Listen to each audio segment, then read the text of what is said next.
혼자 듣는 옛날 이야기 야담진담 시작하겠습니다. 조선 숙종 때의 일이다.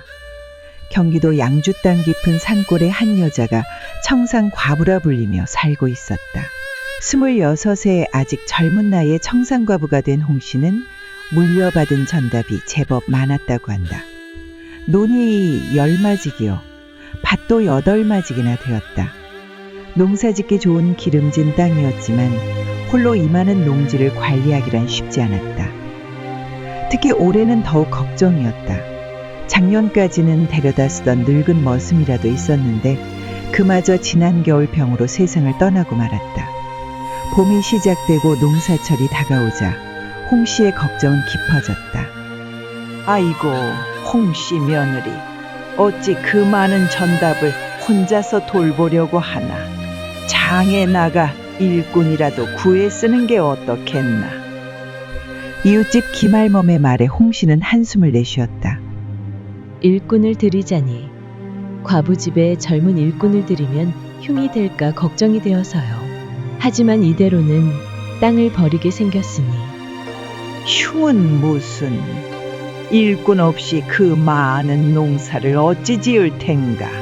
내가 마치 많은 일꾼이 있는데 내 보증은 설 수 있네. 김할멈의 말에 홍씨는 마음을 돌렸다. 다음날 아침 일찍 장터로 나가보기로 했다. 이튿날 장터 입구에서 김할멈을 만나 함께 일꾼을 찾아보고 있을 때였다. 일꾼을 구하신다 들었습니다. 제가 일하고 싶습니다.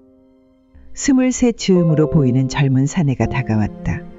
깊은 눈매와 단단한 체격이 눈에 띄었다. 너는 어디서 왔느냐? 소인은 강원도에서 왔습니다. 이름은 창섭이라 합니다. 김할멈이 귓속말로 속삭였다. 이 사람이 바로 내가 말한 일꾼일세. 일 솜씨도 좋고 성품도 착실하다네. 내 이웃 마을에서 지난해 농사 짓는 것을 봤는데 소도 잘 다루고 논밭 일에도 늘팍하더구만. 홍씨는 잠시 망설였다. 하지만 농사철이 다가오는데 이대로 있을 수는 없었다. 게다가 김할멈이 보증을 서는 일꾼이라면. 그래, 일해보아라. 하지만 규율은 엄격할 것이다. 사랑채에서 지내도록 하고 삼시세끼는 몸종 분이가 건넬 것이다. 이렇게 창섭은 홍씨의 집 머슴이 되었다. 그날로 그는 사랑채의 짐을 풀었고 이튿날부터 바로 일을 시작했다. 늦봄의 따스한 햇살 아래 창섭은 쟁기를 끌고 나가 묵혀있던 논을 갈기 시작했다. 김할멈의 말은 틀리지 않았다. 창섭의 일솜씨는 기대 이상이었다. 첫날부터 그는 쟁기를 다루는 솜씨부터 남달랐다. 소를 다루는 모습을 보고 분이는 감탄사를 연발했다. 아이고, 우리 댁 머슴은 천생 농사꾼이네요. 소도 저리 잘 다루고. 실제로 창섭의 손길 아래 지난해 묵었던 논은 금세 기름진 옥토로 변해갔다. 게다가 무너져가던 담장도 손수 고쳐냈다. 김할멈이 옆집에서 그의 일하는 모습을 보며 고개를 끄덕였다. 거봐라, 내 눈이 틀리지 않지. 작년에 김서방네 일할 때보다 더 늘었구만. 봄에서 여름으로 계절이 바뀌어갈 무렵 홍씨의 농지는 눈에 띄게 달라져 있었다. 잡초만 무성하던 묵은 밭은 깨끗이 정리되었고 논에는 푸른 벼가 생기 있게 자라고 있었다. 마을 사람들은 홍신의 농사가 올해는 대풍이 될 것이라 입을 모았다. 과부 혼자 버거워하던 18마지기의 전답이 창섭의 손길 아래 제대로 된 모습을 찾아가고 있었다. 무더운 여름날이었다. 창섭은 이른 아침부터 논두렁을 다지고 있었다. 맨몸으로 일하는 그의 단단한 등짝은 땀으로 범벅이 되어 윤기가 흘렀다. 호미질을 할 때마다 그의 근육이 물결치듯 움직였다. 홍씨는 점심을 가져다 주러 나왔다가 그 모습을 보고 얼굴이 붉어졌다. 창섭도 홍씨를 발견하고는 황급히 적삼을 걸쳤다.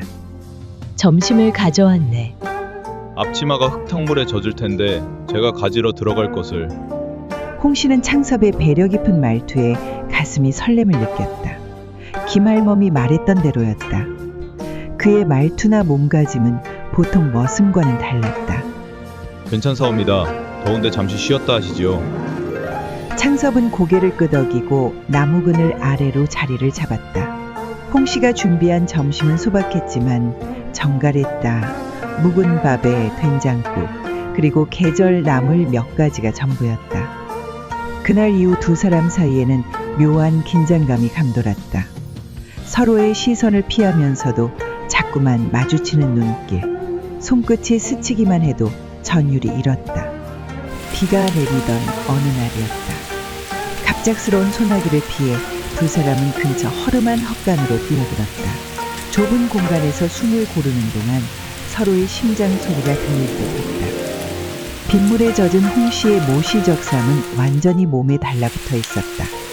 젖은 천 사이로 복숭아빛 살결이 비치는 듯했다. 긴 머리카락에서는 물방울이 떨어져 목덜미를 타고 흘러내렸다. 춥지 않으신지요? 창섭의 목소리가 떨렸다. 홍씨는 고개를 저었지만 온몸이 미세하게 떨리고 있었다. 창섭은 자신의 겉옷을 벗어 그녀의 어깨에 둘렀다. 그 순간 손끝이 그녀의 목덜미에 스쳤다. 아, 작은 탄식이 새어나왔다. 홍씨의 하얀 목덜미가 붉게 물들었다. 창섭도 그만 숨을 멈췄다. 그의 커다란 손이 자연스레 그녀의 어깨를 감쌌다. 이래서는 안 됐는데. 홍씨가 중얼거렸지만 그녀의 몸은 창섭에게 더욱 기대어 들었다. 비 오는 소리가 점점 커졌다. 두 사람의 심장 소리도 함께 높아졌다. 그렇게 여름이 깊어갔다. 곡식이 익어가는 만큼 두 사람의 감정도 무르익어갔다. 서로를 훔쳐보는 눈길이 잦아졌고 손이 스칠 때마다 전율이 일었다. 하지만 마을의 눈도 날카로워졌다. 소문은 꼬리를 물고 퍼져나갔다. 어느 날은 인근 고을 양반가의 자제 박도령이 홍씨를 찾아왔다. 잘생긴 외모에 풍채도 좋았지만 눈빛에 음습한 기운이 서려 있었다. 들리는 소문이 좋지 않소.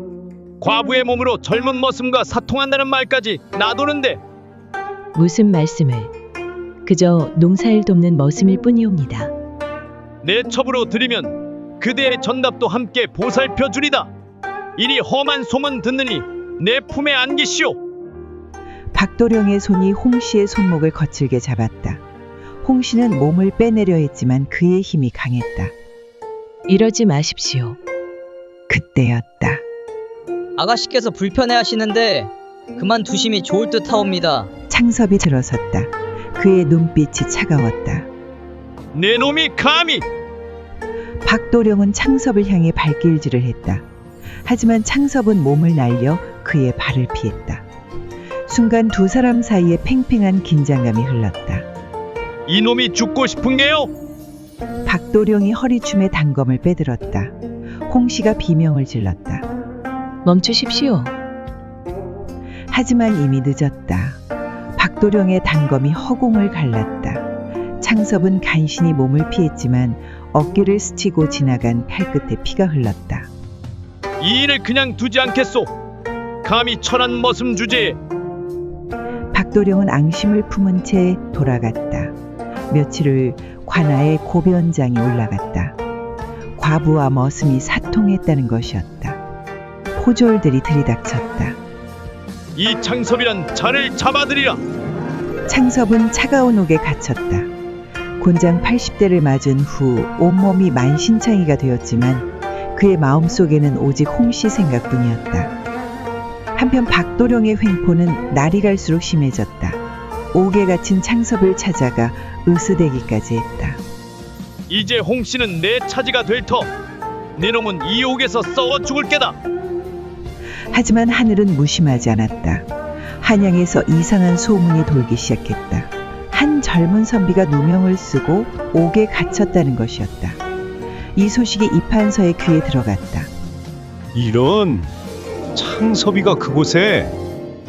이판서는 즉시 포도청에 청탁을 넣어 사건을 조사하게 했다. 조사 결과는 충격적이었다. 박도령의 거짓 고변과 고을 원님의 비리가 모두 드러난 것이다. 그날 밤 예상치 못한 손님이 찾아왔다. 몸종 분이가 홍씨의 방으로 급히 들어왔다. 아가씨, 큰일 났사옵니다. 관아에서 이런 서찰이 왔사옵니다. 분이의 손에 들린 것은 관아의 도장이 선명한 서찰이었다. 동시에 마당에서는 말발굽 소리가 요란하게 들렸다. 포도청 순력사 나왔다. 순력사의 정체는 다름 아닌 창섭의 아버지 한양이 씨 가문의 이판서였다. 그의 손에는 또 다른 서찰이 들려 있었다. 이 사람이 내 아들이요. 과거를 앞두고 세상 물정을 익히고자 이곳에 온 것인데 원님 어찌 죄 없는 자를 이리 가두고 치죄하려 한단 말이오. 원님은 안색이 창백해졌다. 박도령의 고변이 거짓임이 탄로난 것이다. 또한 이 집의 과부는 이판서가 말을 잇기도 전에 또 다른 말발굽 소리가 들렸다. 이번에는 홍판서가 도착한 것이다. 내 딸을 이리 모욕한 자들을 그냥 둘 수 없어. 마당은 순식간에 긴장감으로 가득 찼다. 박도령은 이미 도망가고 없었다. 이런 곳에서 다 만나다니. 홍판서와 이판서는 서로를 보고 놀랐다. 둘은 젊은 시절 절친한 벗이었던 것이다. 그제야 모든 일이 밝혀졌다. 홍 씨는 5년 전 아버지가 모함을 받아 유배 갔을 때 안전을 위해 이곳으로 숨어들어 시집을 갔다가 청상 과부가 된 것이었다. 창섭 역시 과거를 앞두고 세상 물정을 익히고자 이곳에 머슴으로 들어온 것이었다. 두 판서는 술잔을 기울이며 예정을 나눴다. 창섭은 옥에서 풀려나왔다. 원님은 파직되었고 박도령은 도망간 뒤 소식이 끊겼다. 이제 우리 두 사람의 혼사를 허락해 주시겠습니까? 창섭이 두 어른 앞에 엎드려 절했다. 홍 씨도 함께 절을 올렸다. 달빛 아래 두 젊은이의 모습이 더없이 어여뻤다. 너희의 인연이 하늘의 뜻인 듯 하구나. 이렇게 해서 두 사람의 혼례가 정해졌다. 혼례 전날 밤 홍 씨는 잠을 이루지 못했다. 달빛 아래 거울을 보며 긴 머리를 빗었다. 초가을의 서늘한 바람이 그녀의 살결을 스쳤다. 아가씨, 내일이면 정말 도령님의 아내가 되시는 거예요? 분이가 들어와 화장 도구를 정리하며 말했다. 분이야, 꿈만 같구나. 머슴이라 속이고 들어온 그이가 알고 보니 이판서댁 도령이었다니. 아가씨도 판서 따님이시면서 과부 행세를 하시지 않으셨나요? 두 사람은 서로 보며 웃음을 터뜨렸다. 혼례식 날, 홍 씨는 새색시 차림이 되어 있었다. 붉은 원삼이 그녀의 아름다움을 한층 돋보이게 했다. 연지곤지 찍은 얼굴은 마치 꽃잎처럼 고왔다. 창섭은 사무관들을 갖춰 입고 그녀를 맞이했다. 이제야 말씀드립니다. 처음 배웠을 때부터 가슴이 떨렸사옵니다. 저도 그날 장터에서 처음 배웠을 때부터. 첫날 밤 달빛은 유난히 밝았다. 방 안에는 붉은 촛불이 일렁였다. 창섭의 떨리는 손이 홍 씨의 옷고름을 풀었다. 그동안 억눌러 왔던 서로를 향한 애틋한 그리움이 온몸으로 전해졌다. 보드라운 살결이 맞닿을 때마다 두 사람은 참았던 숨을 내쉬었다. 이리 오시옵소서. 홍 씨의 속삭임에 창섭은 그녀를 더욱 깊이 품었다. 긴 그리움의 시간이 녹아내렸다. 달빛 아래 두 몸이 하나가 되었다. 이렇게 시작된 두 사람의 사랑은 더욱 깊어만 갔다. 창섭은 이듬해 과거에 급제하여 조정의 높은 벼슬에 올랐고 홍 씨는 현명한 사대부가의 안주인이 되었다. 세월이 흘러 백발이 된 어느 날 밤 그때 머슴이라 속이고 들어온 당신이 원망스럽지는 않으신지요? 홍 씨가 물었다. 그 시절이 있었기에 우리의 사랑이 더욱 깊어진 것 아니겠소? 당신도 신분을 속이고 계셨잖소. 창섭이 미소 지었다. 그래요. 우리 둘 다 서로를 속이고 있었네요. 하지만 그 덕에 진정한 사랑을 알게 되었으니. 달빛은 여전히 그들의 사랑을 비추고 있었다. 신부를 초월한 진정한 사랑의 힘이 그들을 영원히 하나로 만든 것이다. 구독과 좋아요는 영상 제작에 큰 힘이 됩니다. 콕, 콕 눌러주세요.